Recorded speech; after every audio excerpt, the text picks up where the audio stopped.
Frédéric Dabi, vous êtes le directeur général de l'IFOP. Comment êtes-vous tombé dans l'univers des sondages et de l'analyse des opinions? C'est deux choses. C'est d'abord un stage un peu par hasard à la Sofres, un département qui faisait de la communication, et tout de suite ça m'a intéressé.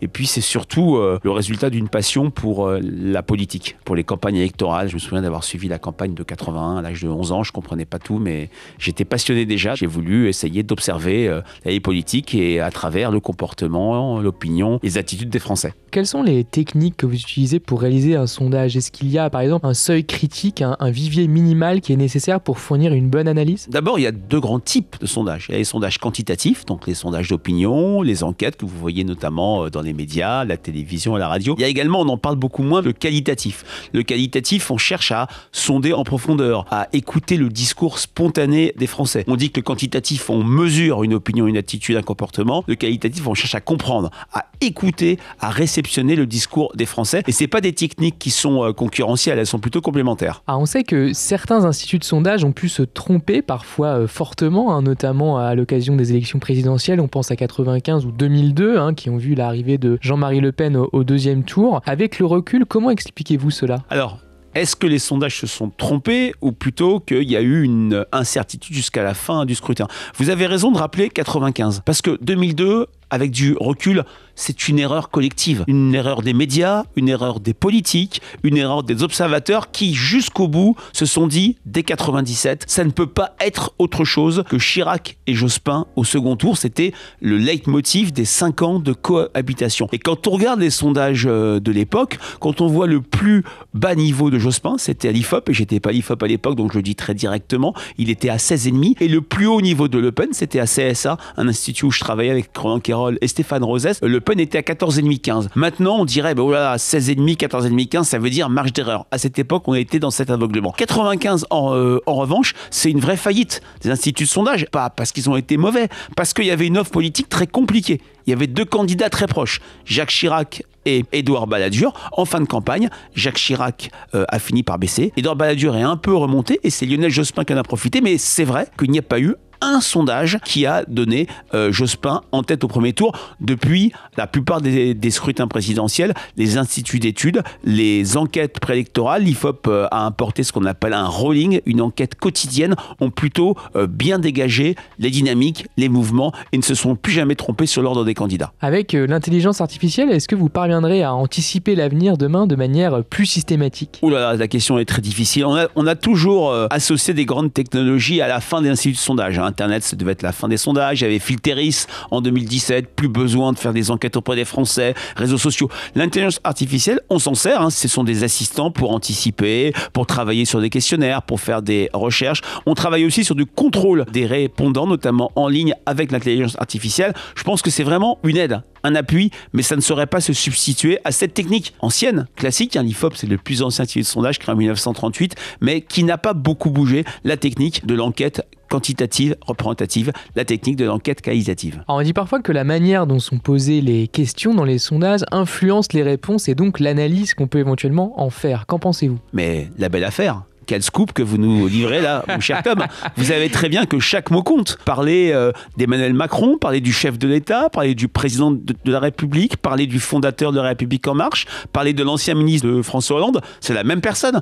Mais on n'aura pas tout à fait les mêmes stimuli de la part des Français. Quand on pose une question de cote de popularité, de bonne opinion, d'approbation de l'action, de satisfaction, c'est le baromètre IFOP-JDD qui est le plus ancien de la 5e République, même chose. On a la popularité, mais c'est posé de manière différente. Chaque mot compte. Et je dirais l'intérêt, et parfois on s'arrache un peu les cheveux, la passion de ce métier quand on travaille sur un questionnaire, c'est de poser des questions avec des mots simples, des mots clairs, des mots qui soient compréhensibles par tous. Un étudiant du Nord, une mamie qui habite le Sud-Ouest, un cadre supérieur du côté de Lyon, une personne retraitée en commune rurale. C'est ça, je dirais, la magie d'une enquête d'opinion, c'est poser une question simple, et parfois on n'y arrive pas, parfois il y a des ratés, parfois des questions sont mal posées, à dessein ou pas, c'est pas mon débat. débat aujourd'hui et l'administrer à une mini-France, un échantillon de 1000 personnes, ou même parfois plus. L'IFOP, ce sont des études d'opinion, vous l'avez dit, mais aussi de marketing. Donc si demain je lance une marque de brosse à dents, par exemple, est-ce que vous pouvez m'aider à faire mon analyse de marché? Bien sûr, et vous avez raison de le rappeler.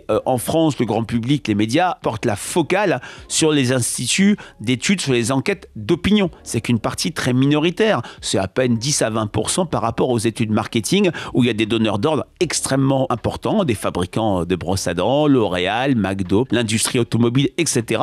Et c'est vrai que c'est un métier qui utilise les mêmes techniques que je vous ai présentées, des enquêtes au téléphone, par Internet, en face à face, quand on fait des sniff tests, des tests de parfum, ça ne peut pas être au téléphone, ça ne peut pas être en ligne, et des enquêtes également qualitatives. Donc je ne suis pas compétent sur le domaine du marketing, mais on peut vous orienter vers des personnes de l'IFOP qui vous aideront pour ce projet passionnant. Sans faire de politique, quelles sont les grandes tendances que vous observez en France depuis par exemple une dizaine d'années? Y a-t-il effectivement, ou même depuis quelques mois, y a-t-il effectivement 3 blocs aujourd'hui comme on le dit souvent? Les grandes tendances, c'est le discours des Français que j'analyse, des Français qui ont l'impression d'avoir vécu que des chocs depuis une dizaine d'années, choc du terrorisme, choc des gilets jaunes, choc du Covid, choc de l'inflation, choc de l'Ukraine, et ce qui quand même réduit fortement leur optimisme et la capacité à se projeter pour l'avenir. À l'échelle politique et partisane, il y a cette fin de la bipolarisation, cette guerre des 3 blocs, et paradoxalement, cette guerre des 3 blocs s'accompagne d'une très forte réduction du clivage gauche-droite. La crise du politique, c'est la crise du résultat. Le politique n'arrive plus à changer la vie, à améliorer la vie des Français, mais n'est-ce pas une crise de l'écoute? D'un côté, on a cette classe politique que vous décriviez, ces 3 blocs qui restent arc-boutés sur le clivage gauche-droite, et de l'autre, des Français. Il y a toute une série de sujets, sécurité, santé, dette, éducation, immigration, ont très largement dépassé, voire ont vu disparaître le clivage gauche-droite. Est-ce que c'est pas aujourd'hui la crise du politique? Voilà la tendance que je pourrais partager avec vous. Depuis l'arrivée de Trump aux États-Unis, la situation internationale est bouleversée également. Est-ce que c'est de nature à avoir une influence dans l'opinion publique française? Oui, et clairement oui. Aujourd'hui, l'international, et je le dis avec une certaine solennité, intéresse les Français, passionne les Français. L'époque où l'international, d'une part, on n'en parlait pas pendant les campagnes présidentielles, c'était ce moment où le pays se retrouvait, regardait les candidats dans les yeux, qui regardaient la France au fond des yeux. D'autre part, l'époque où l'international n'intéressait que des cadres supérieurs, des retraités, des personnes archi-diplômées, c'est fini. Parce que les Français ont le sentiment que ce qui se passe dans le bureau ovale de Donald Trump, ce qui se passe en Syrie ou en Ukraine, ce qui se passe au fin fond de la forêt amazonienne peut avoir des impacts concrets sur leur vie quotidienne. Donc effectivement, l'international s'est invité dans la vie des Français. Et je n'aime pas faire des prophéties. Je vous prends le pari que la campagne de 2027 sera une campagne où l'international sera extrêmement présent. On se souvient déjà en 2022, une campagne qui avait été phagocytée par le Covid, qui est un événement international, et qui avait été percutée au mois de février 2022 par cette guerre en Ukraine et l'invasion russe. On dit parfois que les personnalités politiques se lancent en fonction des sondages et notamment de leur cote de popularité. Est-ce une bonne stratégie selon vous? Non. Parce que la popularité, c'est un ingrédient essentiel, mais qui n'est pas indispensable. L'important, c'est d'abord la notoriété, être connu. Il y a des popularités que j'appelle des popularités de papier, c'est-à-dire on est populaire, mais pourquoi faire? Pour quel projet? Est-ce que ça va permettre une aventure présidentielle? Ça va permettre de déployer un cap et un programme du côté des Français. Il y a des personnalités qui ont été très souvent au plus haut du baromètre IFOP fiducial pour Paris Match et Sud Radio, mais qui n'ont jamais gagné une élection. Je pense à Bernard Kouchner, par exemple, ou d'autres. C'est un ingrédient, c'est une ressource, mais ce n'est pas l'alpha et l'oméga. Et je pense que les politiques ne se lancent pas par rapport à leur popularité. Ils regardent les enquêtes d'opinion, mais c'est l'intérêt, quand on est un responsable d'un institut d'études d'opinion comme à l'IFOP, de déconstruire des croyances vis-à-vis des politiques. Popularité ne veut pas dire vote, popularité ne veut pas dire potentiel électoral. On a réalisé une enquête il y a quelques semaines où Dominique de Villepin était l'homme politique préféré des Français. On a posé quelques jours après une question de souhait de le voir être candidat à la présidentielle. Il n'était plus qu'à 17%. Donc on voit très bien qu'on n'est pas sur les mêmes ingrédients et sur les mêmes logiques.